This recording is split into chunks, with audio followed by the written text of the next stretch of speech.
Hello, everybody. Time for a little bit of questions and scenarios. We're going to try to do these every single week. So if you have questions, please look below and submit a question, and you may end up being the next topic. So we're starting with the help. I'm in the traditional portfolio. We've had a lot of conversations about this lately because the traditional portfolio is really struggling this year.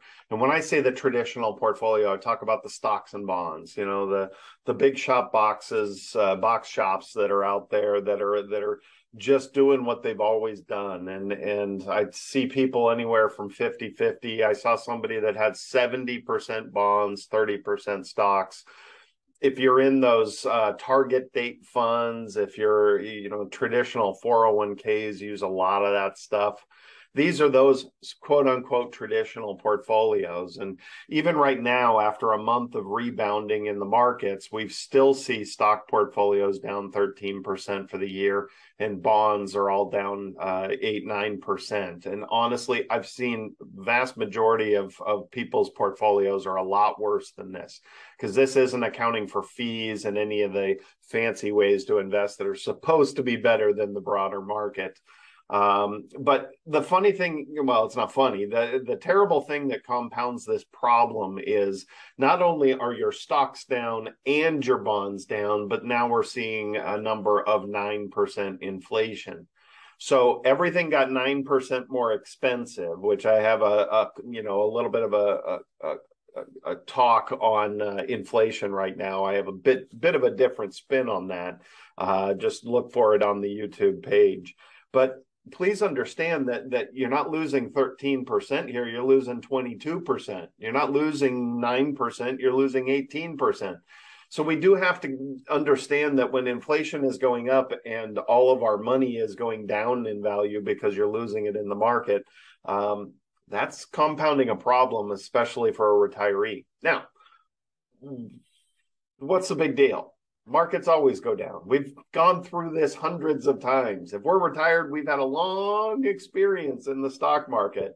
So I'm not here to sit here and say that your stock position, you shouldn't have it, or there's anything different this time with the stock position. But I will tell you that there is absolutely something different with your bond position. If you haven't figured it out at this point, as interest rates rise, the value of your bonds go down. And that is the problem that I've been screaming for over 10 years, since after the 2008 crash and the interest rates plummeted. I've been constantly telling retirees you shouldn't have your money in bonds because it's going to hurt you when we see inflation. And at some point with our loose monetary system, we will see inflation. We've been overspending for decades. You can't blame one person for this. It's been forever that we've been overspending. We've had a very loose monetary system. So we do have to be careful about this inflation. And we do have to understand that owning bonds is going to hurt you when we see inflation. Okay, so when interest rates go to zero, interest rates go down and down for 30 years. Well, at the same time, the value of bond investments is going up and up and up, just like a teeter-totter. Okay. So when interest rates hit zero, the value of your bonds are the highest they could possibly be. If I told you Apple stock could never go above today's price, what would you do with Apple stock? And I hope the logical brain says I'd sell it, because that's exactly what you should do. If your investment is at the highest value it's ever allowed to be, then you should be selling that investment. And if you're using it as a safe investment, and when inflation hits, you're going to lose money. When rising interest rates happen, you're going to lose money. Why would you use that as a safe investment? For retirees, this is absolutely wrong. We should not be doing this. There are plenty of other choices of safe investments out there. Unfortunately, there's way too many problems with our advisory world and the options that they give our advisors. The big box shops don't just let their advisors do whatever they want. They only have a select few different options, and that's why the traditional portfolios still hold today. Okay. Because we're not allowed to be thinking human beings when we're controlled by employers. And employers are about profits and how they make money. And they've been making money just fine for the last 30 years. Why change it? That's the crazy problem. A fiduciary has to look at everybody's situation and make sure that they're doing the right thing for that person with no biases. Okay, they have to look at all tools out there and make sure that they're utilizing the right tools for each client. That doesn't mean every fiduciary does, but that is their role. That is their job. They need to use their knowledge and understanding of your situation and figure out what's best for you. And I'm simply saying anybody that needs their money in retirement, bonds make no sense. You can't have a safe investment that goes down when we see inflation. And that's what bonds have always been. That should not be your investment. Now, look, if we had 10% interest rates and you could make 10% from your bonds, great. I love it. That's fantastic. Let's buy bonds. But when interest rates go down relatively close to zero, it is time to get out of bonds. It was time to get out back after when 9/11 happened and interest rates plummeted and stayed down too long. And then when they tried to push interest rates up, 2008 happened. And then when they tried to push interest rates up again, in 2018, we had a little crash. And then we had the pandemic. Okay. So we've got this problem with our interest rates, and we're going to push up and maybe fall back and push up and maybe fall back. But at some point, we're going to push up and it's going to keep going up. And this may be that event, but I can't tell you that it is. Okay. At some point, we push, and something breaks and everything falls apart and they bring interest rates back down. But I can tell you staying in bonds is going to continue to cause problems in your portfolio. Okay. So we have to understand that there are things that can be done with a traditional portfolio. The first thing I'm going to tell people is, and I have a little mini class on this on the YouTube page as well, is never withdraw from losses. If there's one thing your portfolio in retirement should be able to handle, is giving you the choice to withdraw from something that has not lost money. Okay. And your bonds are supposed to be that choice, but they're not. They never have been. They do have risk. They do have fees, especially bond mutual funds are going to fluctuate in prices. If interest rates consistently come down and down and down, then the bond mutual fund goes up in price and it keeps paying you interest. That sounds wonderful until it doesn't work anymore. And when you hit zero interest rates and you start getting interest rates doing this, it doesn't work anymore. Okay. So never withdraw from losses. The next part is understand there's a difference of selling an investment to buy another one. That's not withdrawing. Okay. That's adjusting your portfolio. We have to, and I'm going to skip over to this, we have to keep that sunk cost theory. You cannot let the past dictate what's right for you in the future. Okay, just because bonds have worked in the past doesn't mean they're going to continue working in the future. Just because we threw money at this or we had a value of a portfolio at this, that does not drive our thinking going forward. We have to decide what's best going forward. Withdrawing and spending money from a portfolio is different than selling an investment and buying a different investment. That's adjusting your portfolio, which is actually right. You should be reassessing. If you still have bonds in your portfolio, you should not be waiting for interest rates to come back down so you can sell them at a higher price. The market has absolutely no idea where the value you're looking to get back to is. Okay? You have to make the right decisions going forward at all times. We can't let the past dictate our choices in the future. So if you need money, okay, you have that traditional portfolio, both parts of your portfolio are down, your safe stuff's down, your market's down, and you need to pull money from somewhere. You've exhausted your cash, you got to pull some money out, you got to go enjoy your retirement. Well, start with the must-sell junk bond investments. So if you have high-yield investments that are filled with junk bonds, please, that's the first place you go. If interest rates go up and continue going up and stay up, those junk bonds are going to fall apart. Junk bonds have to pay higher yields because they are companies that are insolvent and they are falling apart. Higher interest rates will destroy these companies without the feds coming in to bail them out. Okay. So theoretically, the feds come in and bail them out and junk bonds continue to pay out. But those are the scary investments. If you think high yield mutual funds are somehow a safe investment, get rid of them. They are nowhere near safe. Please be careful in the junk bond world. The other part of this is then scrutinize every position and say, well, what has the least amount of losses? Maybe you have a position that's still positive, that's still a decent position. It's hard, it's counterintuitive, but that's the one you should be selling. You can always buy more of it later, okay? So please, please, please be very careful about withdrawing money from a portfolio when everything's down. You have to be careful about that, because if you do it over and over and over again, that's really going to destroy your portfolio. Math proves it. I've got another little video on the math, the number one thing to protect from. So be careful about that. The other opportunity for people that don't need their money, whenever we have a big down movement in the market, Roth conversions are a wonderful opportunity. Okay, now Roth conversions are a tax opportunity. So we do have to look at every individual situation and what tax brackets you're in. But I love moving a down position, maybe just a general S&P 500 fund, or the Qs, which is the NASDAQ fund. Let's say it's down 15, 20, 30%, whatever.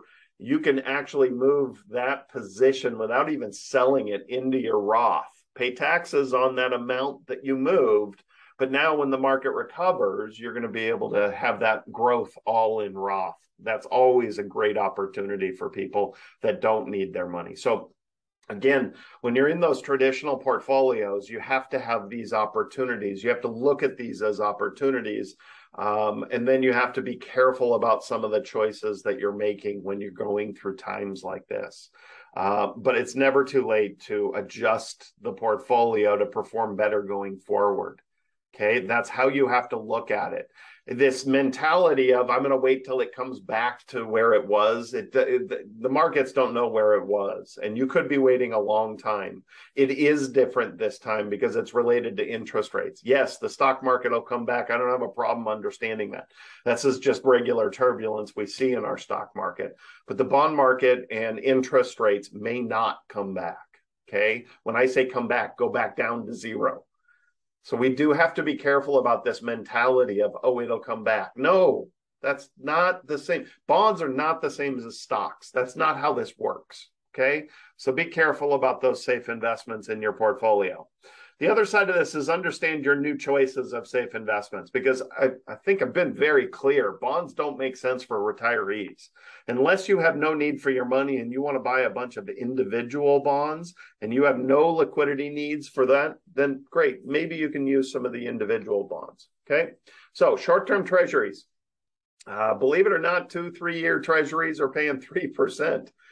Certainly an option. Most brokerage accounts can buy treasuries. Just understand that if you've got an advisor that's advising you and they buy treasuries, you're probably going to have a management fee on those treasuries. So you do have to kind of account for that. So for shorter term stuff, treasuries are certainly an option. They're better than buying CDs at a bank. Bank notes have just blown up over the last, let's say, year.